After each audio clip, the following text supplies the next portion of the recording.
Hi, I'm Tim. Welcome to Watchbox, and thanks for logging on. If you love this watch, email me, tmosso@thewatchbox.com. It's in the description below, your purchase and pricing email question line for buying this or any watch you see on any Watchbox platform. Email me at tmosso@thewatchbox.com. Today we're discussing a rarity, not just an FP Journe Centigraphe Souverain boutique edition, but an example ordered on the full factory rose gold bracelet. The watch is 40 millimeters in diameter, and it measures reasonably svelte 10.7 millimeters thick.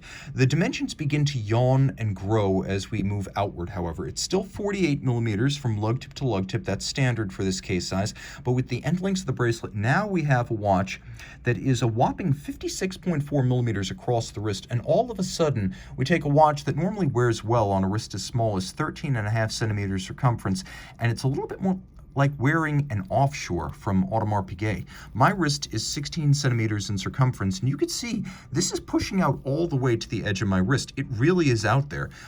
Still flat, it's a dress watch, no problem fitting underneath the dress cuff, but when you look down the barrel, you can see just how close those end links are to the edge of my wrist, which is why I would recommend that on this bracelet, you wear this watch on a wrist of at least 16 centimeters circumference. 15 to 16 if you've got an oval wrist. Bigger is not a problem. Smaller might be. If you want to buy the watch because it's collectible, well, then simply order it with a strap from us. We'll put a custom strap on it or a Journe factory piece, and you can put the bracelet in the case and keep it for posterity and collectability and wear the watch on a strap. But just remember, you want the bracelet because it would be more expensive to buy it separately. This watch is a rarity as you see it. Taking a look, it is a 5-link design. It's a dress bracelet, to be sure. No one's going to mistake this for the Centigraphe Sport, which has an integrated bracelet and case profile. All of high polish. You can see it's nicely made with the outer faces of the links satinated, the top's polished. Plenty of gaps between the links to avoid pinching skin, pulling hair, or trapping wrist heat. And then you can see that removable links are fixed by screws, no pin sleeves here. It is a double fold deployant that is friction fit. And you can see it closes nicely and securely, sits flat, easily. One of the thinnest clasps I've seen. Rolling back to the case, you can see the end links extend the watch meaningfully. Here are the actual lugs of the case, and then you extend outward on both sides. Of course, the junctions between the lugs are 20 millimeters, so if you want to put it on a strap, 20 millimeters is the size. The lugs are blended into the case band. We have an overlapping lip of the case back and the bezel, and that forms the mid-case. It defines the mid-case. We have a domed bezel. We have a off-centered Journe crown, the Journe crown with 2 dimples outboard and then knurling around its edge. And then we have a rocker system that is responsible for one of the 2 patents awarded to this watch. It looks like a mono pusher, but unlike a mono pusher, after you stop, you can restart. You have a foudroyant chronograph able to measure 1/100th of a second, hence the name Centigraphe. In 2007, this watch won the GPHG Aiguille d'Or, the equivalent of Best Picture at the Oscars of watchmaking. Aiguille d'Or is for the best overall watch of the year. It means roughly the golden hand or the golden needle. And we have golden hands at center. Lovely, tapered, the Journe biomorphic form floating over the sub-registers.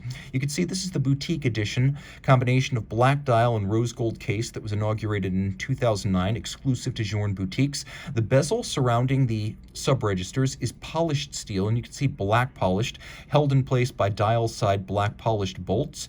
You will appreciate that each register features a tachymeter, so you can gauge the speed of an object traveling between 36,000 and 6 kilometers per hour. So you're reading your 1/100th of a second on the 1-second foudroyant dial, flying second or lightning second hand.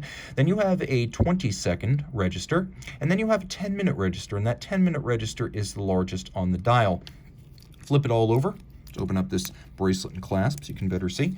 And we have a solid gold movement. So a gold bracelet, a gold case, and a gold movement. You better believe for a 40 millimeter watch, it's satisfyingly hefty and very substantial. So 18 karat rose gold bridges and plates. This is caliber 1506, which means it's 15 French lean in diameter. One of the reasons why there was never a 38 millimeter Centigraphe. It's a big movement. And then 06 means that's the year work on the movement started. The second patentable technology in this watch is the use of two different drivetrains. You can see the barrel takes pride of place at the center of the movement. The arbor or axle of the barrel drives the chronograph components, and then the toothed edge of the barrel drives the time. We have a 50 joule movement here that's free sprung with an enormous balance, beating away at 21,600 vibrations per hour. It is a manual wind movement, water resistant down to 30 meters. The power reserve is 80 hours with the chronograph off, 24 hours with the chronograph on, but remember, you're only going to time an interval up to 10 minutes, so the reduced power reserve is not a big deal.